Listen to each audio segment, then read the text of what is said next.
Episode 37. Should I stay or should I go?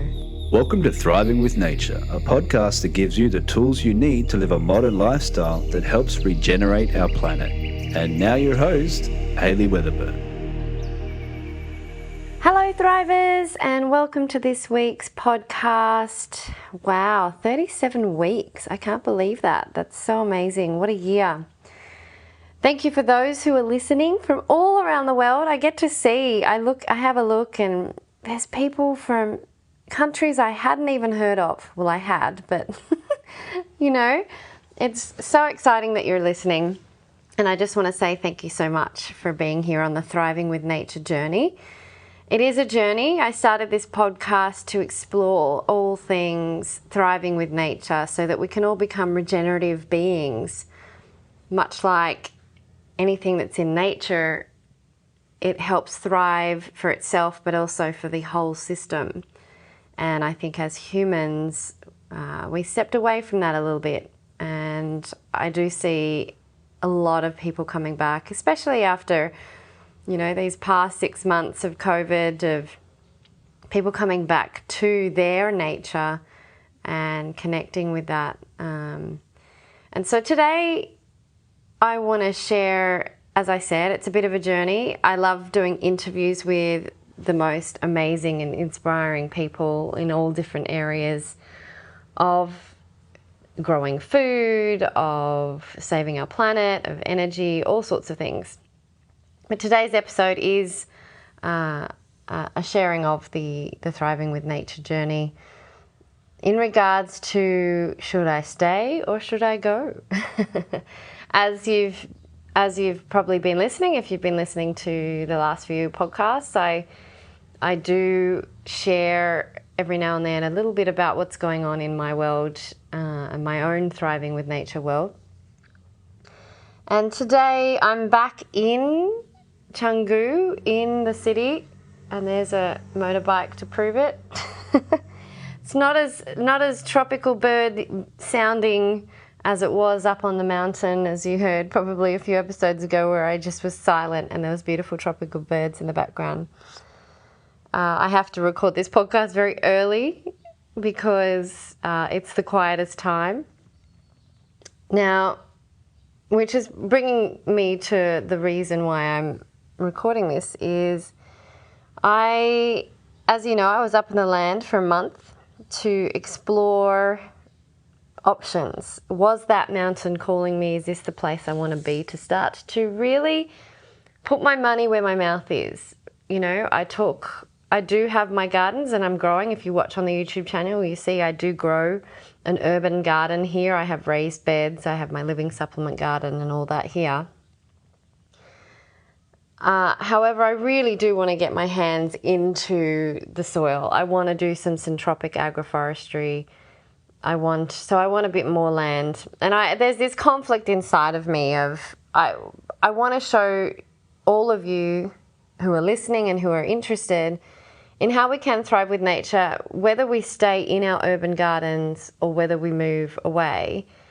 I want it to be, I want to be able to inspire you, even if you've got your urban backyard, that you can bring a bit of nature in there. And I think that's what this time and space has been, to show that even if you've got a concrete backyard, anything is possible if you've just got the will and, determination and knowing the principles and aligning with nature, not bringing in chemicals, not bringing in organic fertilizers, like starting to use the microbes and that soil food web as your guidance. And so it is exciting. I have decided to go.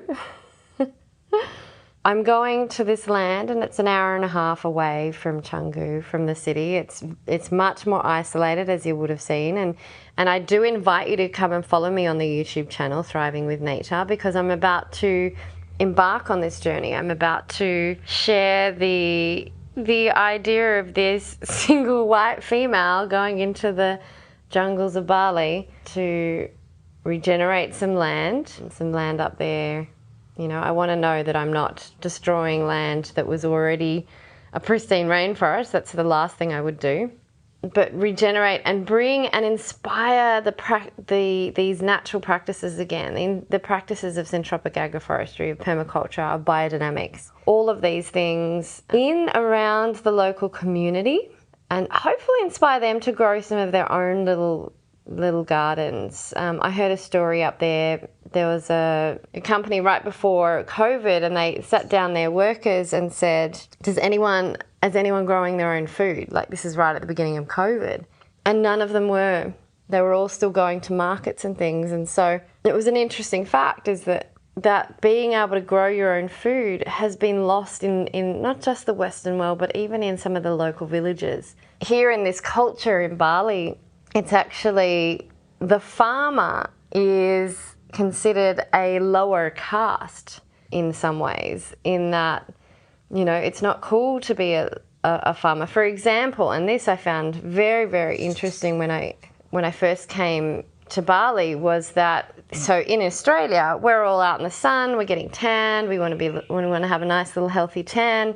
In Bali, they all cover themselves because they don't want to be dark, and they even have bleach in some of their skin products, because if they have a darker tan, it means they're a farmer and they're a lower caste, which I find fascinating, really interesting, and also disheartening, you know. Something that Scott Hall said to me in one of his interviews a couple of weeks ago in Syntropic Agroforestry, you'll be able to listen to it. He said the statement, and it's really stuck with me. You know, one of the decisions he made to sort of, he grew up on a farm, but he said the sentence, at the time, there was no future in farming. And I find that, again, just like, how did we not see this coming as humans? We need farms to grow our food. We need food to live. And there was no future in farming. And we wonder why our population is sick. We need to bring back and raise the concept, the status of a farmer. You know, in Australia, there's so many farmers committing suicide because of droughts and all those kind of things, and we need to bring it back.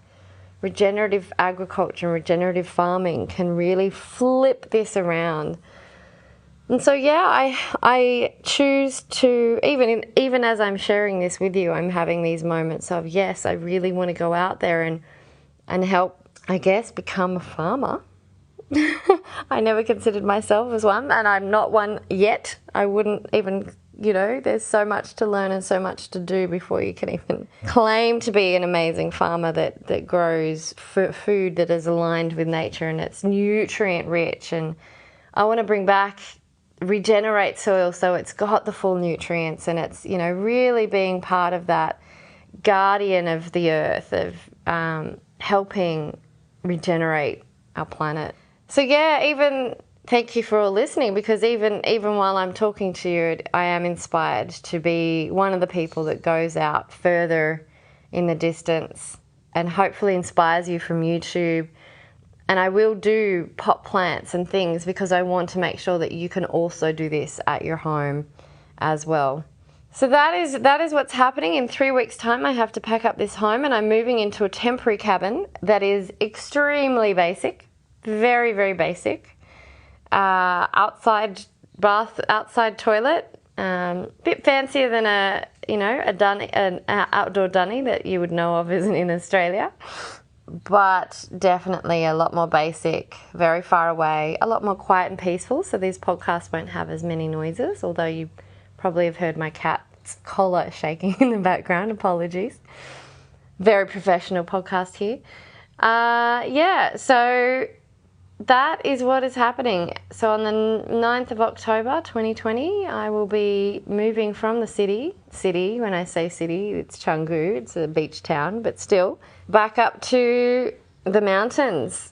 And I invite you to join me on the YouTube channel as I document this crazy adventure. It will be lots of fun. The podcast obviously will continue. As I said, I balance it out between interviews from really knowledgeable people that I hope you're getting lots of amazing information from. And then, of course, you get my little 10, 15-minute rambles on what's going on in Thriving with Nature and my random contemplations of life. So appreciate you. Thank you so much for listening. I wish you all the best and have a great day. Hey, if you enjoyed listening to my podcast, remember to subscribe to hear more. You also have to come check out the Living Supplement Garden, a garden that reads your individual's body's condition and grows the substances it requires to move towards optimal health and potentially healing your ailments. When we align with nature, we thrive with nature. I'd love to have you join myself and others as we discover the magic of nature together and strive to heal both ourselves and our planet. Go to thrivingwithnature.com.